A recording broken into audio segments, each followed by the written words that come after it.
Hi! ஒரு வழியா fresh up ஆகி முருகன பார்க்கறதுக்காக பழனி அடிவாரம் மலைக்கு வந்தாச்சு. அங்க வந்துட்டு சூடத் ஏத்தி நம்ம பயணத்த ஸ்டார்ட் பண்ணியாச்சு. பிள்ளையாரெல்லாம் கும்பிட்டு ஸ்டார்ட் பண்ணி நடந்து தான் போக ஆரம்பிச்சோம். நல்லபடியா நடந்து போய் பார்த்து சாமிய கும்பிட்டு வந்துட்டோம்.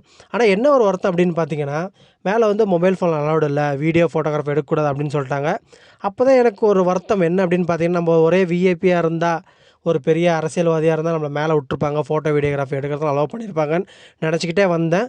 அந்த நேரத்தில தான் முருகன் வந்துட்டு, "நான் இருக்கேன் கண்ணா" அப்படின்னு சொல்லிட்டு என்ன சொன்னாரு அப்படின்னு பார்த்தீங்கன்னா, 2டே நாள்ல வந்து அறநிலையத்துறை அமைச்சர் வந்து என்ன சொன்னாருன்னா, "இனிமே வந்து எவ்வளோ பெரிய ஆளா இருந்தாலுமே மேல வந்து ஃபோட்டோ, வீடியோகிராஃபி எடுக்கக்கூடாது" அப்படின்னு சொல்லியிருந்தாரு. அத கேட்குறப்ப நான் கேட்ட ஒரு வேண்டுதலுக்காக அவர் குடுத்த சொல்யூஷன் மாரி எனக்கு அன்னைக்கு தோணுச்சு. முருகன் வந்து எல்லா இடத்துலயும் நான் வந்து கடவுள் அப்படின்னு சொல்லிட்டு நம்ம முன்னாடி கடவுளாவே தோன்ற மாட்டாரு. நம்மளோட வேண்டுதல் என்ன அப்படின்னு கேட்டு அத நிறைவேத்துறப்ப, நமக்கு கடவுள் நம்பிக்கை வரும். எனக்கு அன்னைக்கு இன்னும் ரொம்ப ஜாஸ்தியாவே வந்துச்சு.